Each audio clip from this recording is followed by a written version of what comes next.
Midnight Music. Coming up this week on Kings of the Rings podcast, it's time to say out with the new and in with the old as NXT looks to take things a little more black and gold after 1 year of 2.0. Plus, the PWI Top 500 Male Wrestlers just released, and you know they clearly got something wrong, or else we probably wouldn't be having a show tonight. So sit back, relax, and stop trying to figure out how many Usos are in that family because we lost count a very, very long time ago. It's episode 308 of the Kings of the Rings podcast. What's old is new exclusively on Wrestle Addict Radio, and it starts right now. Night music.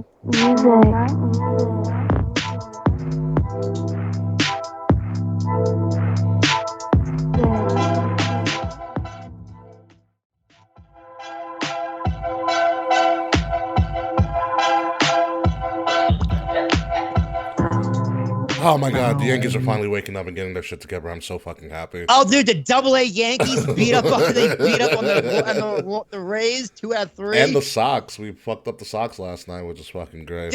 Oh, they almost blew it. I'm not counting those things until they hatch.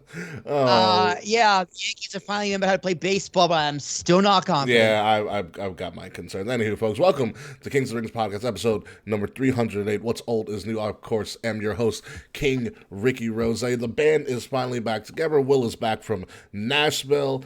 We've got some interesting stuff to talk about tonight. NXT threw us a giant swerve on the 1 year anniversary of 2.0, and lo and behold, right before we started recording this episode live on Twitter, Twitch, YouTube, and Facebook on all of our pages, and on Wrestle Addict Radio's YouTube page as well, the PWI Top 500 released this afternoon. So we've got some shit to talk about. But before we get to all of that, Terrashock, how was Nashville?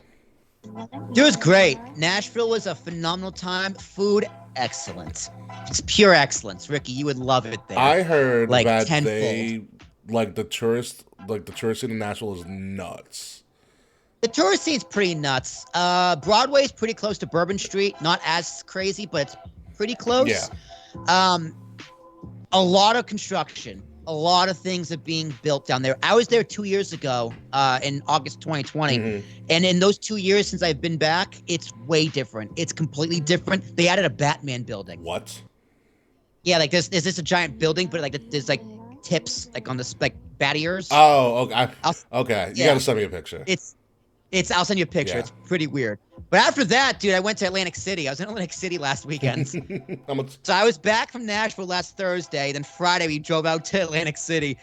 I didn't break even. I didn't lose money. I went right at even. So I went in with $200, ready to lose $200. First night, first half of the night I was up 100, then down 100. Okay.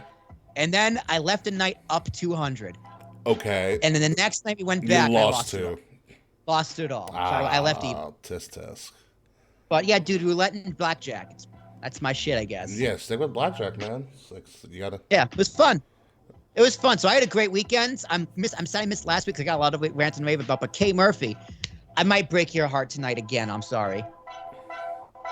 I think Kay. We lost Kay. Did we lose Kay? Really? I lost Kay. Really? Yep. We fucking Internet lost Kay. down. Eddie Casey's at it again. God Ricky. damn it. We can't have nice things at all. We have lost Kay yet again. Although I like this version of Kay. They look really studious. Right? They're like they're trying to get info. I love when we have KOTR boys night. It's like every other week at this point. It's been a little too frequently recently, not gonna lie. Ever since Kay moved to Queens, it's just been nothing but trouble. Yeah. Seriously, guys. I mean, seriously, Kay, you guys need to pull in the extra money, cut those cords, and get the better internet service. Dude, gig speed. I pay $70 for gig speed on Optimum, and amazing. Trust me, it's Optimum. I need it. Yeah. Gig speed is amazing. So while Kay figures that out, I guess it's just us boys. So will you CM Punk? wait Punk. for Yeah, it. So you've been gone. You were gone for like the Labor Day recap of shit. And what were you able to watch? So I flew out on Sunday morning. Okay. So I did watch Clash of the Castle being at 1 o'clock in the afternoon was the best thing. I think Andrew Zarian's onto something. All wrestling pay-per-views should be Saturday afternoon at 1 o'clock. Huh. It was the best. I just woke up, ordered a pizza. Did I order pizza? No, what did I order? Got Mexican. I got Hoboken burrito. It was delicious. Wow. And just watch Clash at the Castle. It was amazing. And then after that, I packed. And I packed, smoked some weed, watched some wrestling. Not watched some wrestling, played some video games, and then left here at like 9 o'clock, went to Jazz's house. Clash of the Castle was incredible. It is the from the crowd to the layout. I love how WWE makes their layouts are really simple, but it really has that really cool. It has a great effect on how it's shot. Yeah. I like the walkway, and there's a little ramp. I believe there's a small ramp. I think they created like a platform. Platform that kind of steps down. That kind of steps down, something like that. Yeah, I'm not exactly. Yeah, I mean sure. it was a fun show. You know, it felt like a Saudi show, but it mattered more in a weird way. Because the fans are into it more. Well, the Saudi fans are actually excellent. I'm a big fan of Saudi fans because they enjoy it. Is Mix Murphy back? Hi, here I am. There they are. But I don't know what it was about the UK, but like the matches felt more important. Like, you know, we didn't have an Undertaker versus Rusev in a casket match for no reason. Yeah. So I fucking love UK wrestling. So the fans were always great. I thoroughly enjoyed the show. That main event, I didn't think for a second Drew was winning until he hit that last Claymore. I was like, fuck, he's going to actually win. Yeah, I said, oh my God, he's going to do it in Cardiff. And then like for someone who was 100% sure that Roman was going to walk out, the last second I was like, I think Drew's got this. And then Solo Uso came out. And I broke my heart. I go, son of a bitch, you did it again, Triple H. Dude, that match was incredible. The fake out with Austin Theory. Karrion Kross first. Karrion Kross fake out. He was just there but didn't do anything. He was a red herring. What a great way to get a paycheck, by the way. Yeah, great red herring. And then Austin Theory's gimmick of just getting beaten up before he cashes in. He's gonna do it at WrestleMania. You know he's gonna do it at WrestleMania. That's his WrestleMania. Mm-hmm. It could be his moment, yeah. I think, honestly, dude, The Rock hits a rock bottom, and that's the spot. And then what is it? You had Charles Robinson getting knocked out, which I think I mentioned this to Kay last week, you were talking to Charles, or I mentioned to Kay, or I probably said both. For some reason, whenever it's a Charles Robinson match, I never notice that it's Charles fucking Robinson. Yes, it was until Charles Robinson gets knocked out. Like, I always forget he's the ref. Yeah, it's a sign of a good ref. Yeah. And when he gets knocked out, I go, son of a bitch, it's Charles Robinson. Some shit's about to go down. Yeah. Yeah, he's a phenomenal referee. he's literally the Dusty Finish ref for WWE. Dude, I'm telling you, this 1 year, they just need a Hall of Fame class of just all the referees. I wish Tim White would have gotten in before he passed away.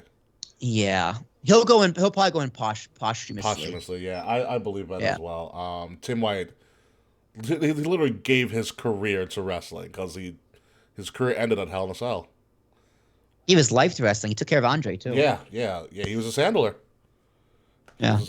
So, no, it was... That match, the main event of Clash was fantastic, and I didn't think... And I still don't know if it topped Gunther versus Sheamus. Oh, it did. Gunther, my God. Gunther versus Sheamus was outstanding as well. And I love that Triple H was like, you know what? Majesty. Imperium's back. Fuck what we were doing before. That was thank God. He's like, you know what? Fuck it. Let's just do it. Bring the Italian back or let's get someone else. It'll work. Yeah, no. I'm so happy. I thought Sheamus would win too. I thought Sheamus was actually going to win as well.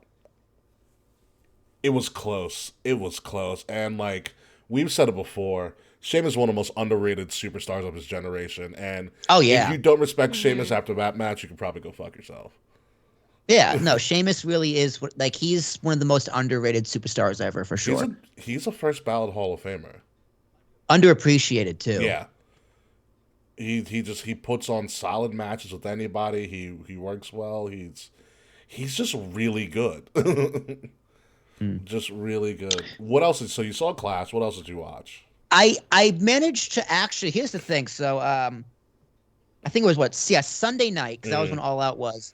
We were out, and then So we had this bar. Ricky, you'd love this bar. So this bar, Okay. it's little hole in the wall. Perfect. Like a little dive bar. You don't. There's no front door. Like they gotta let you in. They get on camera. They let you in. Okay. A little shady, but all right, continue. In groups, like it's dark. There's like 7 or 8 tables. The gimmick is there's no menu. Every drink is $17. You just tell your bartender, I like this kind of vibe, this kind of feel, this kind of flavor, and the bartender just makes you a drink. Oh, I love that. Okay. It was really cool. So I told someone like tropical with rum and pineapple. Fruity, but And okay, gotcha. It was phenomenal. It was amazing. It was a great drink. Mhm. And then like the next time, like Bad Bunny and like a lot of Spanish music was playing. Yeah. So I go, the vibe of the music, just swap tequila with rum. So anyway, like it was there where Jazz's friend Janie, who also lives down there, met up with us, and she was like, "Oh, my boyfriend Jesse's watching like wrestling tonight." Like, I was like, "Oh, is he?" I was That like, worked "Guess." out. I was like, "Hey, Jazz, guess where we're going?" So we got dropped off there. Me and Jesse watched wrestling. I got in. You got dropped off. They put you guys on a play date. They didn't want to watch. They put you on a play date. Yeah, they went and did something else. So yeah, I got put on a play date. It was amazing. So they could have girl time. We could have man time. It was great. So I got in like the 3rd match. Okay. And each what happens, and then the show was fine. Like the wrestling was good. Mhm. The Jungle Boy squash was ballsy as fuck. Very. But especially because apparently Christian's having surgery, so he's hurt. And why squash him? Why didn't you take the L? Yeah, why didn't you take the L? I don't know. But the main event was really good. Mhm. I love the finish. And then Punk had to MJF came back. All right, cool. And then Punk had to fucking ruin all of it. Yeah. Hold on to that. All of Hold it. on to that thought. I know you want to start, but hold on to that thought. Hold on to that thought. So were you able to see Worlds Collide at all, or any remnants of it? Yeah, no, I skipped all Okay. that. You should watch Carmelo Hayes versus Ricochet.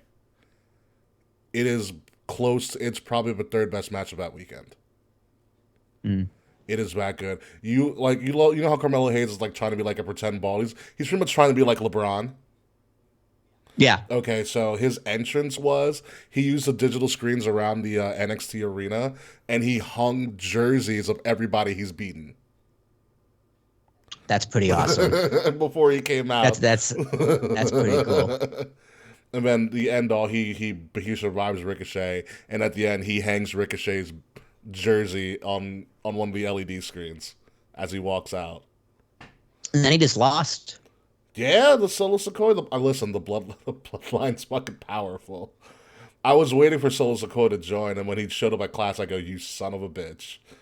It's pretty great, dude. Honestly, I hope he stays on the main roster. Well, he does has double duty. Brings the American title. I think it would be a great idea for him to do double duty. I mean, his 2 older brothers are the Usos.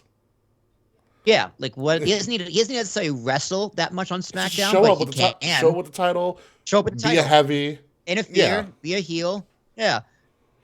And when push comes to shove, he'll be the one to kick Sami Zayn out. Yeah, dude, he's there to carry the Usos' bags for a little bit, learn a thing or two. Like it's gonna be great for his career for him to do double duty for sure. Get a nice pay bump. Yeah. Get a hell of a match out of Sami Zayn. Exactly. Or vice versa. Sami Zayn would get a hell of a match out of him. Yeah. What we didn't talk about, or what we should talk about, is also the thing that's dominating Raw as well for you, Will, since we're doing a quick recap, and we've all talked about this, K and I. Evil emo Dom turning, yeah. Dude, I love the Dom turn. The Dom turn. Yeah. I thought it was a great turn. It was fun. Even though it was predictable as fuck, it was fun. It was fun because you know what made it surprising? The fact that they won the match. Yes. That's what made it turn out. Because usually a turn happens when they lose. But the fact that Dom wasn't in the match and he wanted to be in the match, and so he didn't get the glory of winning the match. Yeah. The fact that they won the match, thanks to Dom. Yeah. Made the turn. There's like, oh, okay, you got me there. Yeah. But yeah, I'm a big fan of emo Dom. That was a hell of a lariat he gave his fucking father too. Yeah, that was good. He's been holding that back for a while. Hold that back around. All right, so let's get into what got released earlier today. So earlier today, folks, the PWI Top 500, I guess new wrestlers Wee. came Let's out. go. I love ripping this Came apart. out, it came out this earlier today, so it's got some interesting stuff. So before we get into the top 10, we're only gonna release the top 10 because I'm not going through all fucking 500. That's your top 25. I only have the 10. I don't know about 25. I have 10, but if someone can find the 25, let me know. I'll go. Before we get there, let's go into the criteria of this. So according to the criteria for the 2022 PWI 500 is this. The evaluation period and activity is from July 1st, 2021 through June 30th of 2022. The activity requirements were a minimum of 10 matches total or 6 matches in separate months. The ranking criteria was in-ring achievement, so win-loss records, championships, tournaments won. Influence, which means visibility and prestige within a promotion and or the industry. Technical ability, which means quality of moves, matches, and ring psychology. And the last criteria is competition, success against the most varied and highest quality opponents available. So that's their ranking criteria, which I never knew until like a couple of hours ago. It seems more stringent than I thought it was. I have problems with this list. I have problems. I have problems with the top 10 already. I haven't seen it. Well, I know who number one is. I don't know anything else. I got top 20 right here. Let's do top 20. All right, so before want me to run it down? Not yet. I want you to hold on. I want you to hold on for that as I'm fucking up these cutscenes. Velveteen Dreams number 19. Can you believe that? Stop it. What? Fuck up. Stop it. No, it's Stop actually, it. It's kind of Stop it. Omega. So the PWI Top 500, your number one man is someone who probably should have been number one for the last 3 fucking years. Roman Reigns, number one. Well, Good. yes, Roman Reigns is number one. What I have here, because I'll do 1 through 10. Well, you can do 11 through 20. I'll do 20 to 11. Yeah. So what we have here, number 1, Roman Reigns. Number 2, Kazuchika Okada. And I don't know how, but okay, he's been doing well in New Japan. New Japan, cool. Yeah. He's a mark for him. I get Everybody loves Okada. Number 3, CM Punk. Number 4, Hangman. What? Yes. Number 4, Hangman Adam Page. Number 5, the Almighty Bobby Lashley. Number 6, Cody freaking Rhodes. Number 7, Bryan Danielson. Number 8, El Hijo del Vikingo, which I actually don't know who that is. Surprise, surprise. Number 9, Big E. Number 10, Jonathan Gresham, which is a huge accomplishment for Jonathan Gresham. So that's a pretty actually big deal, especially since he left AEW and he's actually a free agent at the moment. But Will Terajak, who do you have for 11 through 20? All right, so 20 is Drew McIntyre, 19 is Kenny Omega, 18 is Adam Cole, 17 is Seth Rollins, 16 MJF, 15 Tanahashi, 14 Impact World Champion Josh Alexander, 13 Matt Cardona, number 12 John Moxley, number 11 Shingo Takagi. So first off, where do you want to start? Go ahead, Will. MJF and Seth Rollins need to be in the top 10. I would probably put Seth Rollins in the top 5. Who was number 2? I missed number 2. Okada. Okay. So Like, Roman, Okada, Punk were the top 3? Yes, Roman, Okada, Punk. No. Obviously, Roman's number 1. Like, duh. Yeah. Obviously, no question about Roman it. should have been number 1 last year, but they gave it to fucking Kenny. Yeah, they gave it to Kenny. Okada, fine. You know, I don't know anything about New Japan, but I think he just won a G1 again for the 3rd time in a row or something like that. I'll give it to fucking Okada, yeah. So, like, I think he qualifies based on the criteria of the list. Mm-hmm. So, I have no problem with that. CM Punk, number 3. No. Wait, hold on. K Murphy, did you just say CM Punk should not be number 3 on the PWI 500? Correct. Elaborate. Why? Yeah, elaborate for me. Because I feel like while he's had a big impact, I feel like based on how much he's wrestled, I don't think he should be number 3. Where would you put him? I would put him in the top 10, but maybe like it's somewhere between like 5 to 8, maybe. Okay. But like not 3. Like I think Moxley should be in the top 10. I do as well. Mm-hmm. Okay. I could even argue Mox for number 3. I could argue. Honestly. I would argue Mox, Seth, or MJF for number 3. This is how you know I've grown as like a wrestling fan, as a wrestling podcast. Okay, I'm so proud of you. You're arguing against CM Punk. And not only that, it's a very good argument. I was kind of okay with Punk at number 3, but Kay might have changed my mind. I wouldn't have given as much of a shit if Ricky didn't read all that criteria off. Punk, love him. Mad at him right now, which we'll get to later. But like, I don't think he fulfills that criteria as well as like Moxley does, as Roman does, as Seth does, as MJF even. Yeah. MJF, I can argue the wrestling a little bit because he doesn't wrestle that much either. But MJF should be higher. Yeah. For me, hold on. I need to look at the list. Yeah, go look at the list. The Eddie is kicking in. Gotcha. Yeah, like I don't think Bobby Lashley should be number 5 either. Lashley's had a great year, but I'd probably put Lashley around number 8. Big E, Gresham, the Viking dude, and Bryan Danielson should not be in the top 10 at all. Well, all right. So let's look at the Big E situation in and of itself. Gresham. It's not his fault. Gresham, Big E, obviously. I think what happens is look at Big E. Look, they said the criteria for that run for Big E was between July of 2021 to June 30th of 2022. So in that time, Big E cashed in Money in the Bank. He became a world champion. He faced Roman Reigns at Survivor Series. I forgot who he dropped. I forgot who he dropped to. I forgot who he dropped the title to. It was in a multi-man match, wasn't it? Who did he drop the title to? Oh, Brock. No. What? I believe it was Brock, but I don't remember how he dropped. I think it was a multi-man match where he did not get pinned. Yeah. I want to say it was like the elimination. It was New Year's. No, it was New Year's. New Year's Evil, whatever it was. The first. Day one. No, because Brock wasn't. No, Roman couldn't show. Because Roman got COVID. Remember, they did switch at the last minute. And then they put Brock in the triple. They put Brock in the title match. They put Brock instead. in the title match, and Brock won it. Correct. Brock won. And Big E was still around the mid-major scene until they. And he went back with Kofi in a New Day. And they were still around the scene event. He screwed up his neck. So there is an argument. There's an argument there for him to be in the top 10 based on, again, the championships he's won and the quality of his opponents. Like facing Roman and Brock within that same time frame is a big thing for him. I know. I don't think he had a good title run at all. It's not the fact that he had a title run, but it's quality of opponent.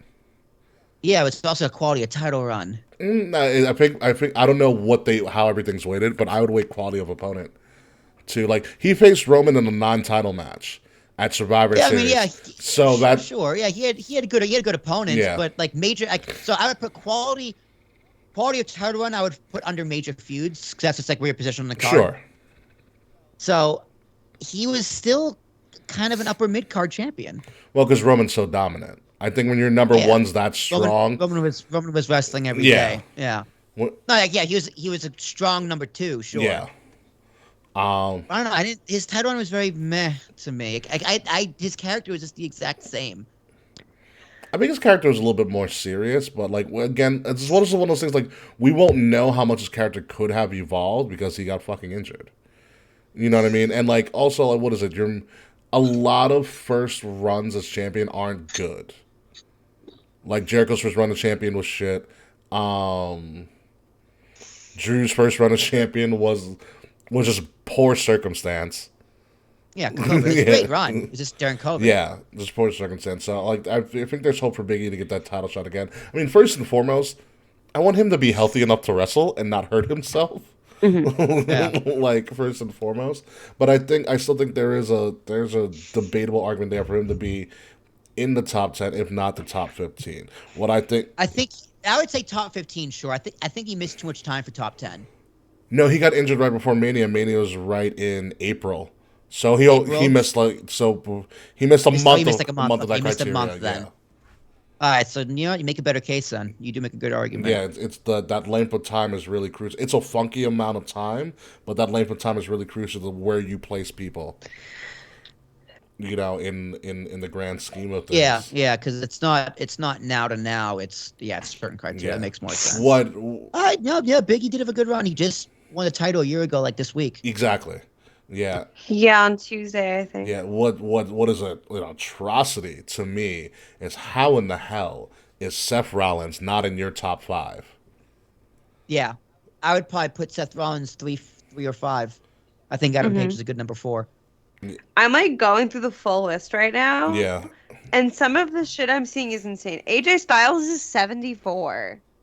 What did he do Hey, really, what Which, did he like, do? he didn't do Yeah. much. Yeah, I know that he hasn't done a whole lot, but it's just wild to me that like AJ Styles is Oh, like, he's not a 74 like wrestler in the world. He didn't do much during that time frame. He's chilling. yeah. got a paycheck. Exactly. He's Ooh, chilling. Hook is 124. I think MJF. No, stop it. Hook needs to go to like 499. Hook hasn't done shit. Come on, stop. Oh, stop it. Hook's over. Hook, Fuck Hook. I don't give a Hook damn. is so over. Hook's over, dude. Jeffrey is 160. Who? Jeff Hardy. All right. That's what I mean. I don't know what the fuck you want me to say. All right. Apparently, Sting's not even on the list.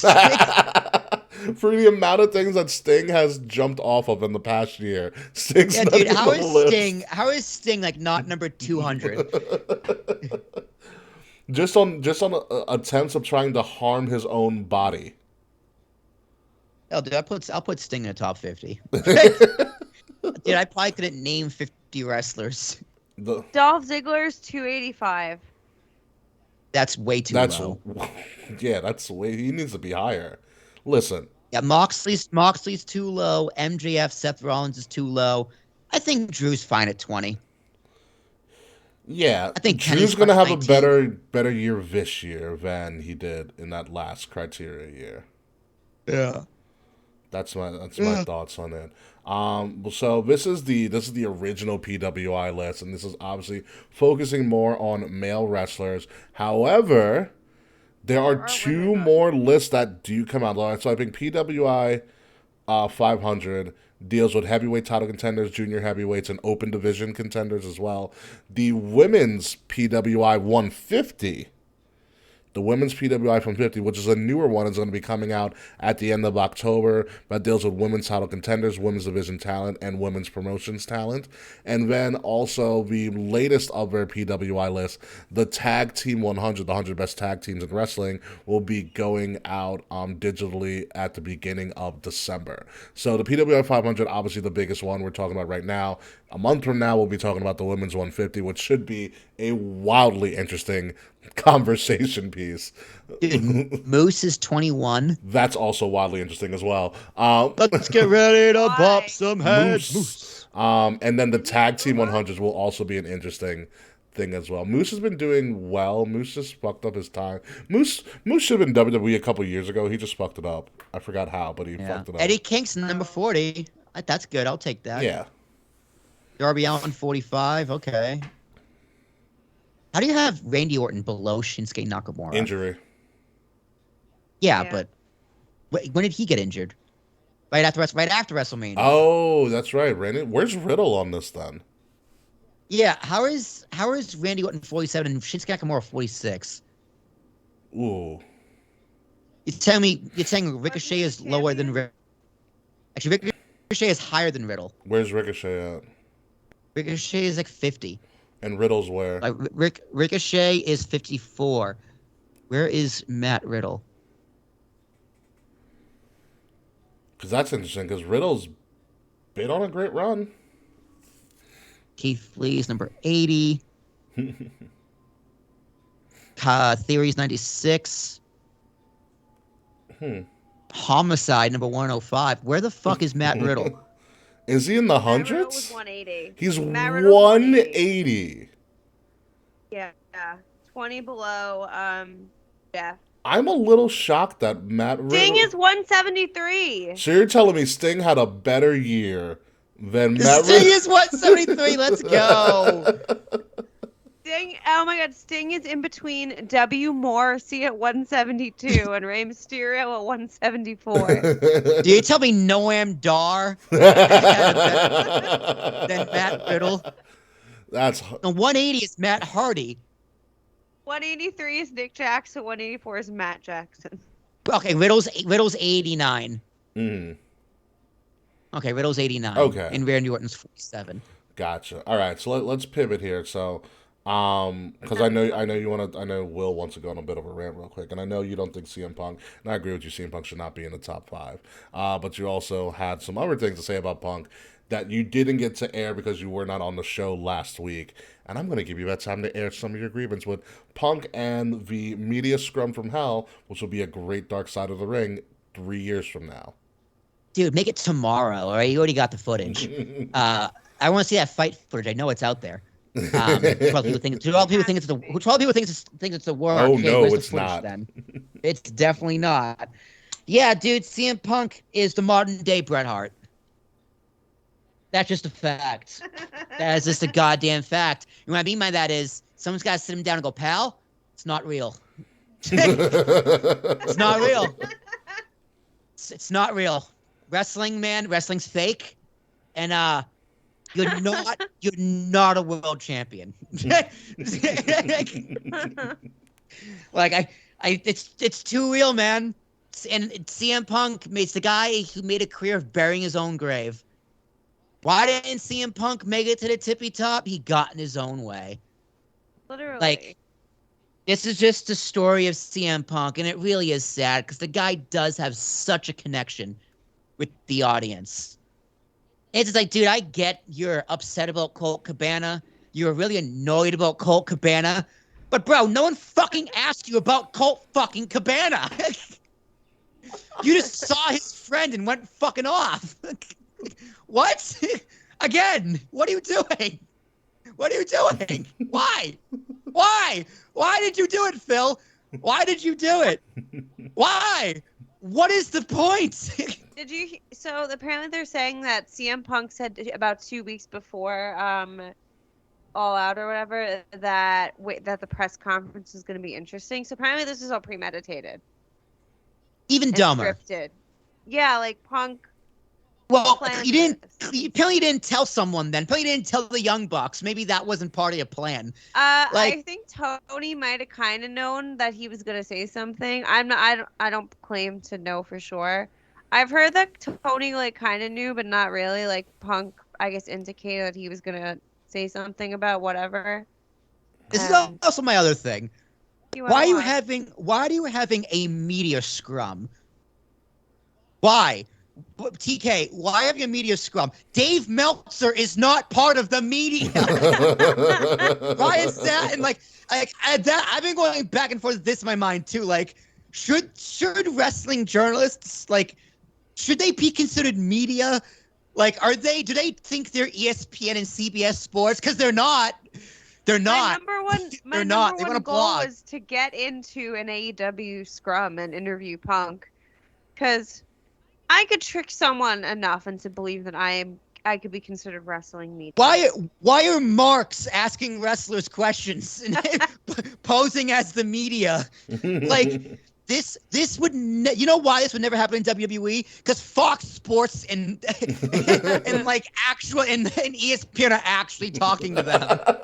It's like the actual media who actually matters is having an actual media scrum. You know what's crazy about this whole thing is that WWE at Clash had a media scrum as well. Yeah, they did. It was good. You know who was there? Sky Sports. Ariel Hawani was there. Yeah, dude. Like Dana White was probably there too, saying, "Yeah, what's up, Tyson?" like actual media people were there. Like, yeah. And the greatest. You think Dave Meltzer would ever be in an NBA scrum? Here's the craziest part about it was Roman Reigns was in character in the media scrum and walked out because the media wouldn't acknowledge him. Yeah, dude, that's amazing. that. Yeah. Amazing. He's not burying anybody. He's just being cool. And like, okay, so first off, that's problem number one. CM Punk don't respect the media because I don't either because they're not media.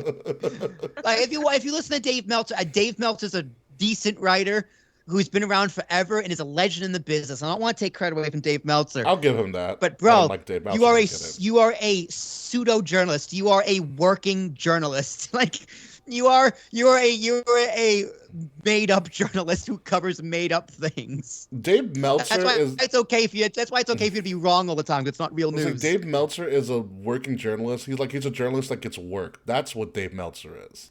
Yeah, he's a journalist that gets work. So that's a big problem. That's a big problem. Then back to CM Punk. You don't just bury your EVPs. You don't just bury the business owner's partners when you're sitting right fucking next to them. Like, and then you say, "Come find me," and then you're shocked when they do indeed come and find you. Not only did they find him, they kicked in total Young Buck fashion. They kicked the door down. I don't believe that's true. I want to because I want to see them. I do as well. I want them to go super. I want to go BT Trigger. Like I really hoping Kenny threw the knee. I hope they said the move like it was Naruto. Then CM Punk's like, oh, you like straight anime. Someone online needs to redo this fight scene. Dude, someone got the Polytunes. He does the Joe Rogan tunes. So he's the best. He's the best. But yeah, so first you went rogue. This is the second time you're doing this. All over muffins, by the way. All over muffins. Second time you're doing this. All over nothing. And like, yeah, you had an ego. That's a problem, right? You're a piece of shit. You took matters into your own hands. I'm not excusing the Young Bucks and Kenny and to whatever the other guy's name was and Christopher Daniels. Oh, and Ace Steel, I think. Ace Steel through the chair. Like, you don't just react with violence. Like, you're not right either. Because I know I'm shitting a lot on Punk, but Kenny, Bucks, like, you're also a piece of shit. You are also an asshole. You also should not just go to violence because your feelings got hurt with words. Mm-hmm. So you're a fucking snowflake too. Mm-hmm. And your egos are out of control as well. Mm-hmm. That being said, I would have done the exact same thing. And I would also be wrong. That's just me being honest, man. That's just human nature. Yeah. Like they don't get a pass, but they get an I get it. Apparently, Kenny is the one that got Punk's dog out of the fight because the dog was there. Yeah, I got the dog out of the fight. Like one of the Young Bucks tried to get one of the wives out of the room. Ace Steel bit Kenny Omega, which I think is really funny. Yeah, I think that's hysterical too. That's like wild to me that Ace Steel wasn't fired. So it's Also, as Booker T said on his own podcast, who the fuck is Ace Steel? Yeah, who the fuck is Ace Steel? It's like who is Ace Steel? Like, is this man's 15 minutes of fame? Like, who is Ace Steel? Why should I care? He like trained Punk, but I don't. Up. We lose. Okay. All right, put that camera on me, Ricky. Put that camera's back on you. You got it. The biggest problem. Well, one of the biggest problems in all this is you completely inadvertently buried MJF as well. MJF is back after a great angle, which was an actual work that Mickey, you and I got fooled on. So touche to AEW. You buried that. No one gives a fuck about MJF right now. Yeah. You ruined the program. You ruined his push. You ruined his return. You ruined all of your on-screen programming. Because I know there's no such thing as bad PR. This is the closest as you're gonna get. Yeah. Because people are talking about your product. They're gonna watch your product. But as soon as all that backstage drama is taken care of on TV, first and foremost, because you have to, they turn off the TV. They go watch something else. Yeah. Because your on-screen product cannot be successful if the only thing people care about is your backstage schoolyard bullshit drama. Yeah. This can't. It just can't. And I do feel bad for TK. I love calling him TK, Tony Khan. But bro, you gotta get the bull by the horns and start fucking firing some people. Yeah, that's my thing with TK. Like I mentioned this last week. I said what I like about Tony Khan, um, when there is a AEW controversy that kind of gets out of hand, he is the first person to respond and respond swiftly. Yeah, However, it shouldn't always get to that point where he has to do some sort of PR move to save face. Like I yeah, mentioned the example, like for instance, when the Sammy Guevara shit came out, and it looked really bad. Tony Khan was like, "Listen, we understand. He's suspended. We're going to get him training. He can't come back until we are satisfied with him," which is great, perfect move. He did the same thing. He's done the same thing with the Hardys. He's done hmm it with I was gonna say DNA Moxley. Moxley as well. Yeah, yeah, But when there is something that is blatantly fucking up in like you are right next to the guy who is fucking up your product in your yeah, face, yeah. cut his mic off, pull him to the side, do something. Don't You gotta just do something. don't just Don't just sit don't there. just take it. Yeah, Don't just take it. Like TK, it's not your fault, but god damn it, it's your responsibility. yeah. So the question is, what do you do? What do you do if you're Tony Khan? And this is what I think I would do. Mm-hmm. I would fire anyone who isn't Kenny, the Bucks, and maybe Punk. Everyone else involved, you're fired.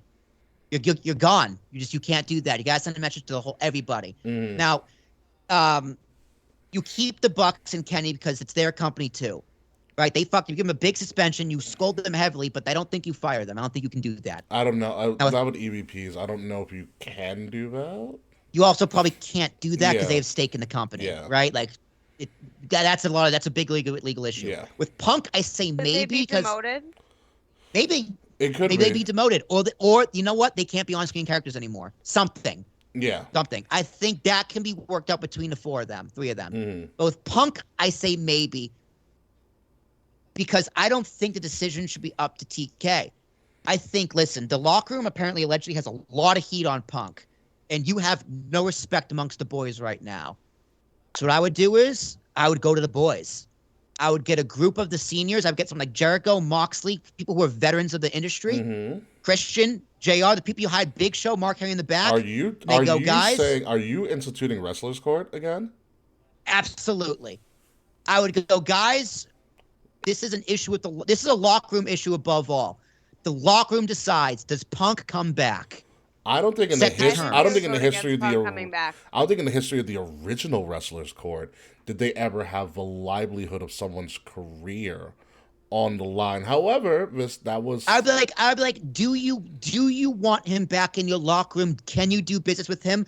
Like, for a business perspective, I think it makes a lot of sense to make amends because Punk still has money to his name. He does make the dollars and the cents. He's not wrong. Mm-hmm. But amends need to be made, and you as the head of the company need to make a statement and make amends with your locker room as well. Yeah. You got to send a message, and you got to make amends to your boys, making sure you know everything's all right. Because morale in that locker room, I'd imagine, is fucking piss poor. If I'm Hangman Adam Page, I'm asking for my release today. I'm on the Today. phone with Trish. Be like, what the fuck can you do for me?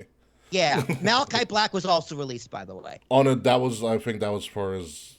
It's conditional, I It's believe. yeah. There's other things going on there, but like, dude, people are going to start asking for their releases because Keith Lee and Swerve also got into a little spat to scrum as well. Yeah, that was also a weird thing where Wait, what happened with them? Well, I only saw Punk with stuff. them it was like they during their match, which was a fantastic match against the Acclaimed. It was one of the best matches on the AEW card, which is drawn out in and of itself. A media person or whatever asked them about the possibility of like a rematch. And Tony Khan was kind of all for a rematch, and Swerve was in a mood. Like I don't know how to explain it, but Swerve was in just Yeah, I don't know what the fuck up was up, and Keith Lee too. Keith Lee was kind of a little bit more passive about it.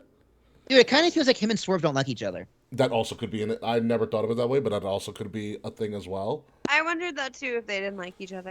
But like Swerve was kind of all about like why didn't I think somebody asked the question how come they didn't do like a switch in the middle because the Acclaim was so fucking over in Chicago. Yeah, to which I say I say, what a dumb fucking question. Satin, what do you got? Exactly.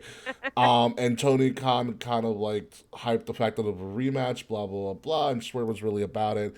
And then Tony Khan tried to, I guess, kind of talk to Swerve and be like, "Yo, this is just a suggestion, blah blah blah." And you hear Swerve audibly say on the mic, "Okay, you know, do what you want. You're the head of a company, but don't don't get mad if someone gets hurt." And he goes, "Are we done here?" And they fucking walk off, and I go, "Oh, that didn't go as planned." No, that was bad. Yeah. That was bad. Also, to the audible, if I'm in the ring and someone calls an audible, I'll be like, no, this is what we agreed on before the match. Fuck you and your audible. The only time an audible is acceptable is if someone's hurt. And someone's hurt and there's a title on the line and that title cannot go vacated. Like, you have to do something. I don't know if that's a question that's ever been asked to Bischoff, JR, Bruce Pritchard, anyone who's in a booking position. Have you ever called an audible and changed a finish mid-match? It's happened. Like other than an injury. Yeah, other than an injury, no. Other than like has a situation like people propose for the Acclaimed ever actually happened? Yeah, no, I couldn't say. I can't think of one. Yeah. I've never heard someone speak on one. If I would talk to Pritchard or Conrad or whoever, I'm gonna ask that question. Yeah, that's a great question. It is. It's a fucking phenomenal question. But you know, TK needs to get a hold of that locker room. TK needs executives that aren't wrestling marks. Or, dude, if you're gonna be one of the boys, fucking be one of the boys and have someone else run the company. Yeah, or take his ass to wrestler's court. Yeah. Like, it's getting bad, and I said it just, like as much as I, like, kind of have my issues with AEW, and I've had them for a while, like, you still don't want to see a company that has been so, as quickly successful as them from a popularity standpoint, to just go belly up and sink. They're not gonna go belly up. Absolutely I'm saying, but you don't want to, but, like, but the seeds are there for, like, this can crash if you don't start turning the ship. You know, you could hit this iceberg and start sinking if you don't do anything about it right now, and it would be this like frustrating because all of this was fucking avoidable. Well, like, none of this shit needed to happen, but Punk decided I can be unhinged because I'm cocky. And because I'm AEW's #1 draw, I can say whatever the fuck I want without repercussions. And that's when Tony should have stepped in his ass and said, you know what, Punk, you're not fit to do this media scrum right now. Or someone like that be like, leave, we can deal with whatever's bothering you later. And you bring in somebody else. Like, Tony's right there with all of his talent at these media scrums. And that should be a sign to people to be like, all right, if I fuck up, Tony's gonna pull the mic, because like during a bunch of media scrums or media stuff for like WWE, if Vince is there, no one's going off script. Yeah, no. You know, like, and Tony wanted to laud himself as like, you know, the longest tenured CEO as soon as Vince retired, but Vince got that because he commanded respect, and he is nowhere near the respect that Vince McMahon has in the industry. No one would think of doing that to Vince McMahon. Exactly. Vince is that revered. I don't you think. Imagine? I don't think people would think about doing that to Dixie Carter. Yeah. I really don't. I think a lot of people, that's such people who would be doing those media scrums, they probably really liked Dixie because, you know, they were put over. Yeah. But I don't think Dixie had a locker room problem. I don't think she had a respect problem. She had a management problem. She had a CEO problem. She had a I want to be on TV problem. Yeah. Yeah, that was her ego problem. But in terms of business and, you know, relationships with the boys, I never heard the boys talk bad about Dixie Carter as an executive. Yeah. You know, maybe a little she doesn't know what she's doing, but nothing like negative. Nothing negative. And Tony has this issue. Tony needs to grow some balls and stop trying to be everybody's friend. You know, what is it? Scott Hall, the late great Scott Hall, may he rest in peace, had the greatest line ever when he moved over to WCW. You can either make money or you can make friends. Yeah, we already have a lot of friends. Time to make some money. Well, it's you know how like we as marks ask, why doesn't WWE do this? Why can't they just do this? I feel like AEW just answers those questions. They go, here's why. Why can't we give what the marks? Why can't we always do what the marks want? Well, that's fucking why. Here's why. Yeah. Like somehow Shawn Michaels is a great executive, but Kenny Omega is not. You know why? It's like you think you would have learned from NWA, AWA, like any other territory, WCW. You cannot be an on-screen wrestler and an executive. Exactly. You can't do it. And you can't that's do it. why Cody it's left. Not going to work. That's why Cody left. That's why Cody left. That's why Cody left. You can't do both. Can't do both because egos will get in the way. You can't mix wrestler ego with, oh fuck, I have to run this company ego. Yeah, it doesn't work out. And oh, I want to be on TV ego. Yeah, it's human nature. That's why it's like I understand why Kenny and the Bucks went through fists because it's human nature. Yeah. It's human nature. It's impossible. Any person in that situation, or at least most men in that situation, probably would have done what Kenny and the Bucks did. I agree with you, French. Vince did do both, but Vince was always pushing a storyline to help get somebody else over. And then you can make the argument, yes, Vince made himself WWE champion, but it was still in storyline to help get somebody else over or even more over than they were before. I think at that point it also didn't fucking matter. It also didn't fucking matter. They were destroying the Monday Night War. And honestly, everything, Vince was in a man's like, I bet Vince was in a room was like, I wonder if this will work. It's so crazy, it just might work. And guess what? It fucking worked. The product was so hot, Val Venus was over. Listen, Val Venus, I love some fucking Val Venus, like old school Val. I do too. Val, I'm a big fan of that. The shit that Val Venus got away with was amazing. Yeah. So hopefully, I hope CM Punk's fired just because I love that I'm comparing him to Bret Hart because he takes wrestling way too seriously. He takes his character way too seriously. Apparently, he takes Colt Cabana like Bret took Shawn Michaels way too seriously. Who would have thought Colt Cabana would be the Shawn Michaels of this group? Yeah, listen, in 1 year, in less than 1 year's time, CM Punk went from the talk of a town to he lived enough to see himself become the villain. Dude, you got to stop burying the pillars of that company. Seriously. You got two of them now. What's next? What's next? You gonna just break Jungle Boy's arm on purpose? Like, yeah. Yeah, it's just like, oh my god. You gonna fuck Britt Baker and like make her leave the company? Like, like how many more pillars you got? You got 2 months. Oh, and you did MJF. You did MJF again too. You got 3 pillars down. Yeah, I'm not like and I'm with you too. But like, I would not be surprised if Adam Page says, "Get me the hell out of here." Get me out, dude. Yeah. Like, he's buried me twice now. And like, it's gotten to the point where and you're doing nothing about it. It's gotten to the point where CM Punk looks like he's not going to stop. No, dude, you can't control CM Punk. Yeah. CM Punk doesn't respect Tony Khan. CM Punk didn't respect Vince McMahon. You think he's gonna respect Tony Khan? And he still speaks about Vince with more regard than Tony. Yeah, dude, he doesn't respect the veterans in the back either. He said about the veterans, like, I don't need your advice. Yeah, it's like, dude, show some respect. Yeah. If JR gives you advice or offers you advice, you don't say no. Seriously, yeah, it's you can listen to it and tell him to fuck off in your head. That's fine. Yeah. I'll do that with JR. His advice, he gives some pretty bad advice sometimes. But you don't just say, yeah. Like, fucking child. All right, so let's do the end all be all here before we move on to the very surprising news that I think Kay has no idea about. What? Just wait for it, Kay. Here's my question for you, Kay, and this is the end all be all. If you are Tony Khan, and everything that's happened with CM Punk has happened in the past several weeks, what do you do about CM Punk specifically? Are you suspending him? Are you stripping him of a title? Things that have already happened? Or are you going further than that and considering terminating his contract?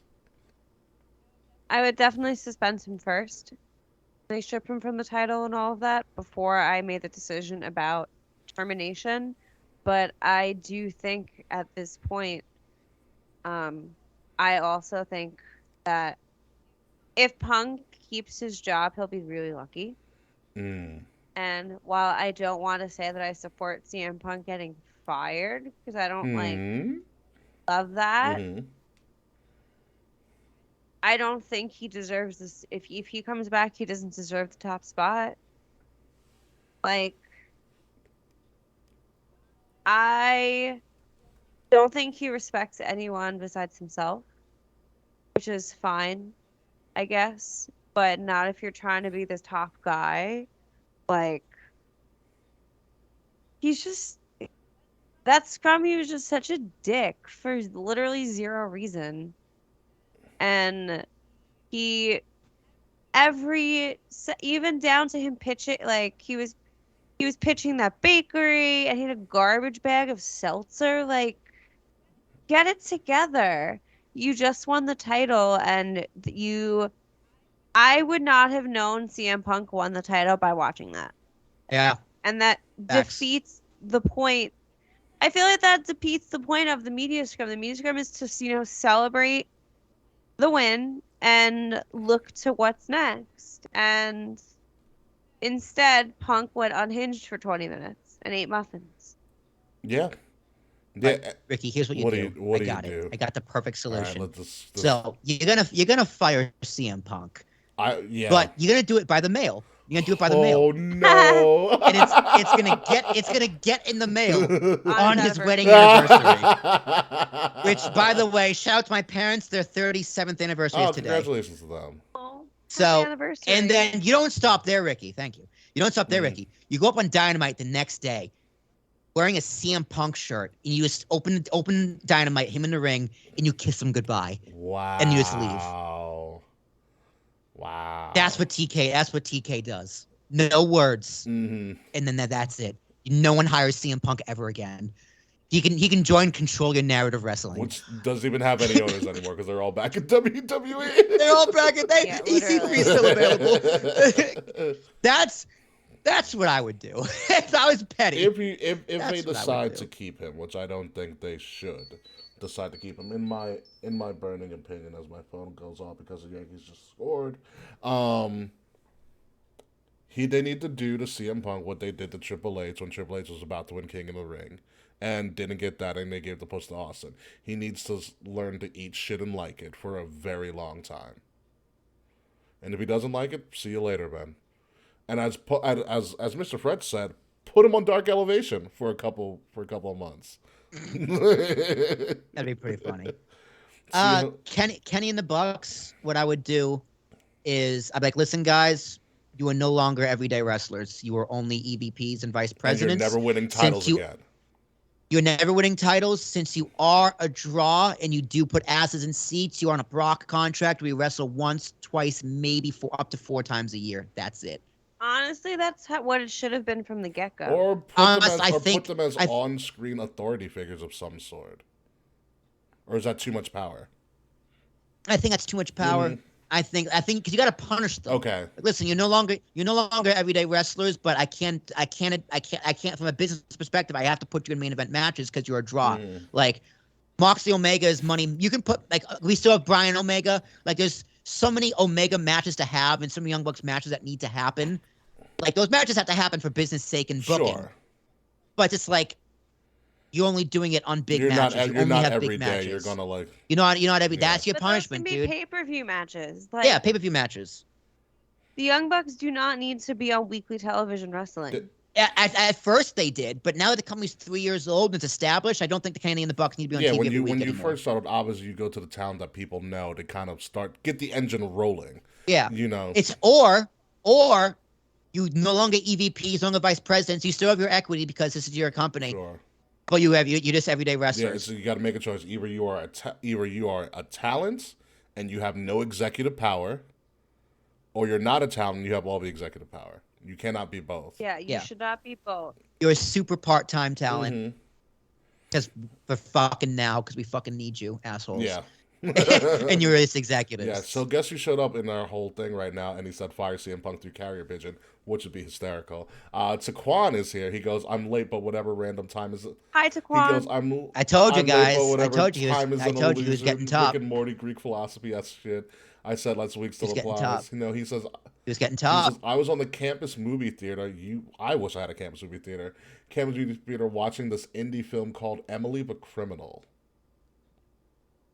It does sound pretty interesting, actually. But be that as it may, that's all we can talk about for AEW. I think it's the longest we talk about for AEW in a very, very long time.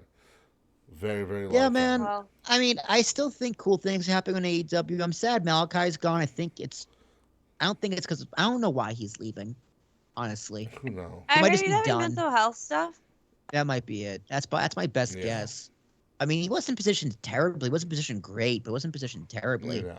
There's potential for more for him, but I decided this week I am not going to Grand Slam, which is a fucking shame because it's in my backyard.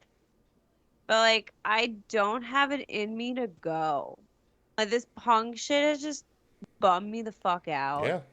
Jeff Hardy's shit bummed me the fuck out. Malachi's gone. Like But hey, I, while there's Pac is a two title like champion. You can now call him Tupac. that is true, and like there is stuff that I enjoy in AEW, like independent of like Shout out to Tupac my now. 3 favorite wrestlers. Shout out to Tupac. But I don't know. It's rough. It's unnecessary drama. A lot of it's unnecessary shit that did not need to happen. And hopefully they can wade through this storm.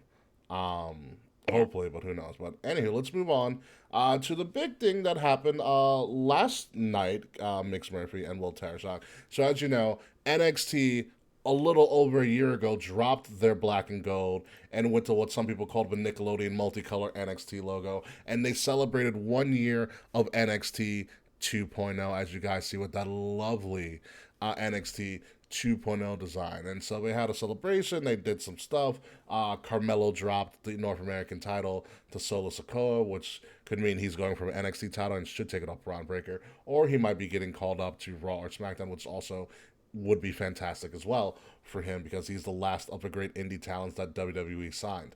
So he kind of has that legacy to uphold. However, as a little bit of an Easter egg, K-Murphy, are you watching this?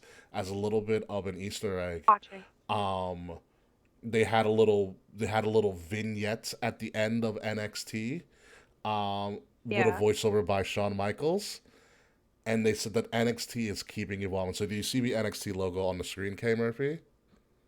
Yeah, the Nickelodeon. Yes, that is no more. Oh yeah. Take a look at the. Oh, that looks great. I saw that this morning. At the revamped return to what seems to be a return to a black and gold standard of NXT 2.0 after 1 year seems to be no more. And they're Thank God. I might have to watch NXT again. Me too. That was my first thought. I was like, God damn it. I sent this to Will in the middle of the day, and he just sent back crying emojis. Yep. Oh. I was like, oh, fuck, dude, I'm going to have to watch this shit now. NXT's back. America's back, dude. America is back. Well, you think about it, look at it this way. So when we had the the 2.0, as I bring back to that level, when we had the 2.0, the idea was for them to be completely separate and, kind of do their own thing and be truly developmental. And that was never Triple H's idea. Triple H's idea. Triple H, who is now the head of creative all over the place. Like, he is head of, head of content? Yeah, he's head of creative content for the whole company, Yeah. Not just WWE, W and NXT. He's the head of all content. That was never Triple H's idea for NXT. NXT was supposed to be the third brand, and people were going to do kind of a shared universe where people go back and forth, in and out. And I think we hinted at that towards the latter end of NXT 2.0, because you started seeing Dolph going over, and Finn coming back for a little bit, and Natty was there, Apollo, and all these bunches of people kind of in this shared universe concept. AJ Styles, Miz did a segment real quick over there and stuff like that. And I think Triple H is going back to that now that Triple H is in power. And he actually said during their UK tour when they were in Cardiff, he goes, "It's now my time to pick the flavor of wrestling." And Triple H is on that warpath, and we're getting black and gold. And from what I saw from Raw footage, shout out to Wade, who was also there in the crowd when this was revealed, it got resounding applause when this new logo was revealed. Because they hid it from everybody. Well done. Yeah. Well done. This is the most people have talked about NXT in a long, since like honestly almost a year. And here's my question. Why didn't they just evolve to this in the first? Obviously, it was the Vince influence. But But this is such a. I love like it's cleaner. It looks It's pretty clean. cool. It It is you very know clean. if you want to say shiny, it's if you bright. want to say NXT was evolving into something else, you had the right change in the format of the shapes and stuff. Just the colors were off. Black and gold. Oh, it's so pretty. Honestly, dude, who'd have thought branding would make such a difference? Like that? It really Honestly, does. just stop calling it 2.0. Yeah, but that's what they did because you see, there is no 2.0 there at all. Yeah. It is straight NXT. I'm interested to see what happens next week since I'll be able to watch it, which I'll explain that on the post show. I'll be able to watch it live more. I'm interested to see what the setup's going to be. I wouldn't be surprised if he brings back the Capitol Wrestling Center idea.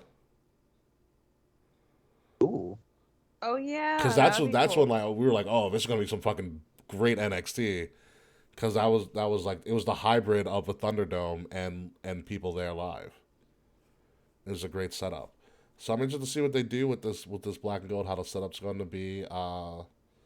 I'm looking forward to it. I still think the Thunderdome was really cool. I love a Thunderdome. That was fun. Like I want them to have a Thunderdome experience. Like I just can't believe they actually did it.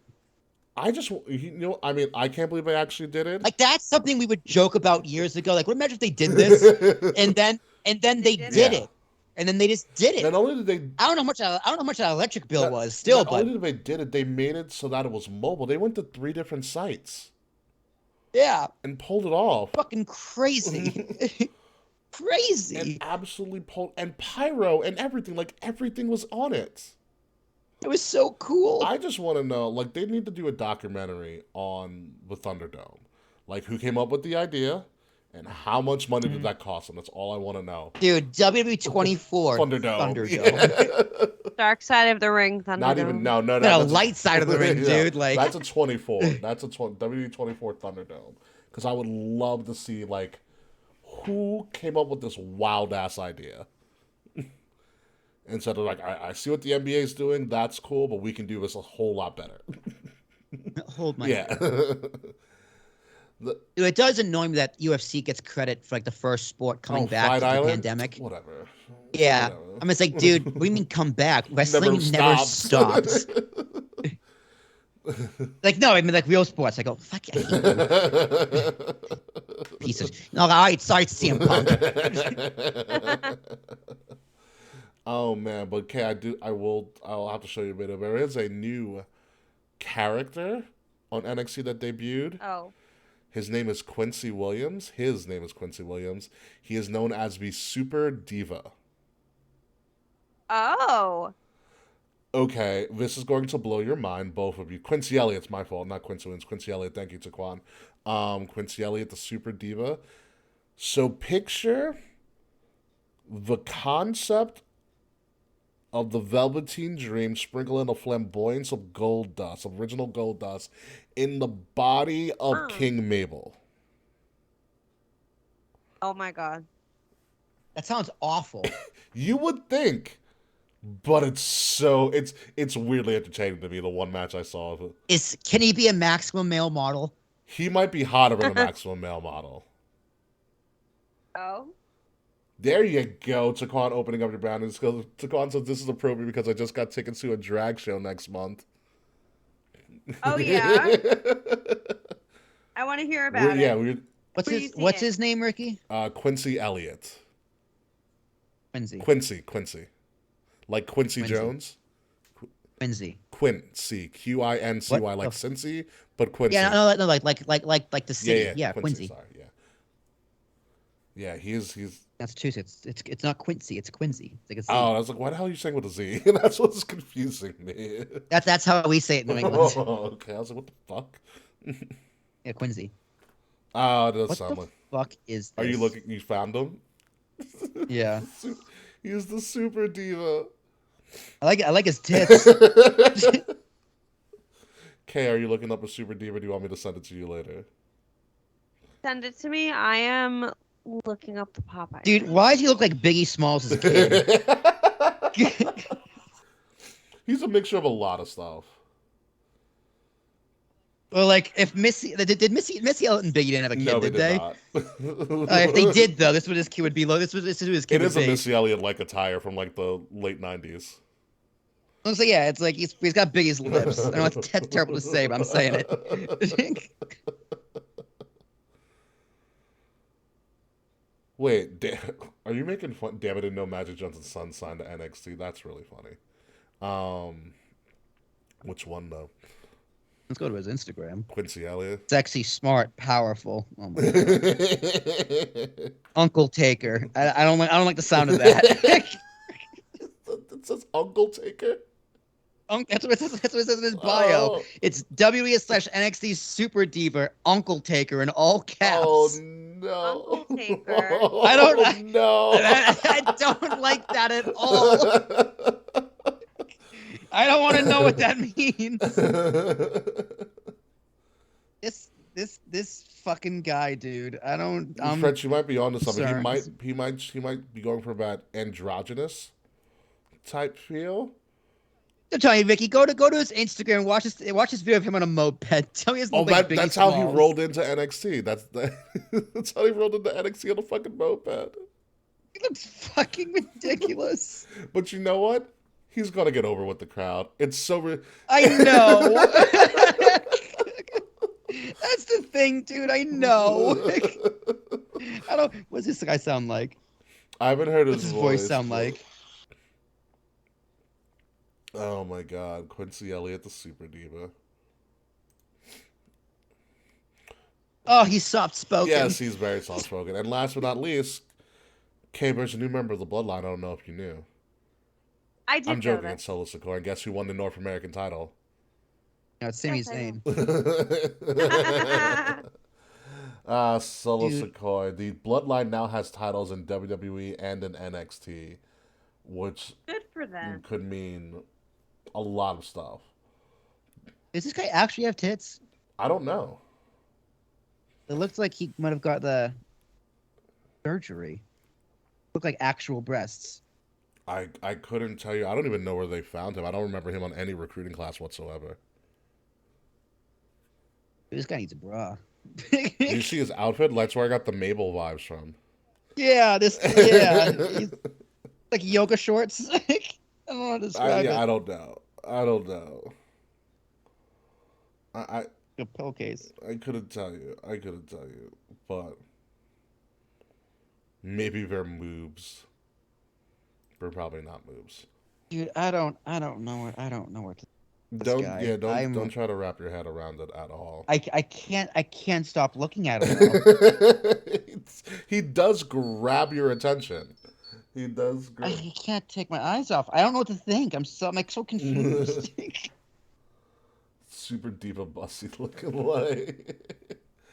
Don't be too confused. All right, let's move on. You can look at Quincy Elliott another time. You can do it on the poster, but we need to get out of here. Yeah, I already looked at all of his Instagram posts. Nothing else to look at. We'll start queuing up because we got to get out of here. We are done for today. We have talked about everything we can talk about. All right. Let's get this shit on the road.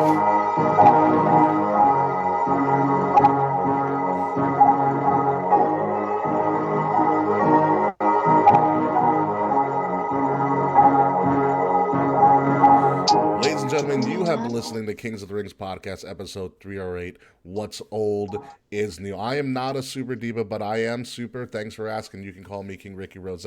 Find me at Ambassador Biggs across all social media outlets, BIGZ, Ambassador Biggs. Find Kings of the Rings podcast at KOTR _podcast on Facebook, on Instagram, on Twitter, on Twitch, on Discord. Like, share, subscribe, leave us 5-star reviews because that really helps us out with the algorithm, especially on YouTube. Like, share, subscribe to us on YouTube because we do a live show each and every week. And if you're listening to us, please make sure you're listening to us on Wrestle Addict Radio, wherever you listen to all of your podcast feeds. Follow Wrestle Addict Radio on all of the podcast sites, and follow Wrestle Addict Radio socials at Addict_Wrestle on Twitter, and Wrestle Addict Radio on Facebook, Instagram, Twitter, Twitch, TikTok, things like that. The links to that are in the description below, as well as the links to some of our fine merch that I just so happen to be wearing at the moment, as well as links to some of that great background music from our friends at Midnight Music. It's been an interesting week of wrestling. The PWI 500 came out, and that has totally been a total clusterfuck. Because how is Seth Rollins not in your top 5? But we can talk about that ad nauseum. But let me kick it over to Will Tarashok. It's me. It's Willie Ballbag. You told us on Twitter. Not Twitter, fuck Twitter. TikTok, Ricky. My TikTok's pretty poppin'. I posted some clips on the student loan debt the other day. And people got fucking angry. someone called me an elitist. I was like, what? I had debt forgiven. What do you mean? I'm like, how can you be an elitist with debt? Riddle me that one. But yeah, follow me, APS Podcasts. A lot of fun things going on with me. I'm super fucking busy with these podcasts. Yeah, you are. Nashville was really good at making a good reset, so I'm going to switch up my podcasting game a little bit, working on a few different things. And funding starts for our app. I believe it's on a Kickstarter pretty soon, so if you want to help my dreams come true, $1 is all it'll take, even though we need millions. Like 20,000. Okay. Hey, we'll see what happens. K. Murphy, checks in the mail, right? Oh, yes. I have some stuff coming out soon that you'll find out about very soon. My Animal Crossing Island is 5 stars. And if you stay tuned to the post show, you will find out what I get from Popeye. Yes, and you'll also figure out what we're going to do for trivia tonight, too. Oh my god, are we doing trivia? Since we haven't been there in a while, we have a lot of categories we can do. Oh my god, okay, we must. I said, Ricky, you ain't seen me the other day. I'd be no good at it. I've never seen it. I'm absolutely fucked up, so it's going to be a mess. And to our New Jersey listeners, I will be in, I think, Newark on Tuesday at the My Chemical Romance concert. So if you are going, feel free to say hi. You can find me across all social media platforms at the K Murphy, TheKae Murphy. I have some things coming out too, aka I already released them because I started writing again.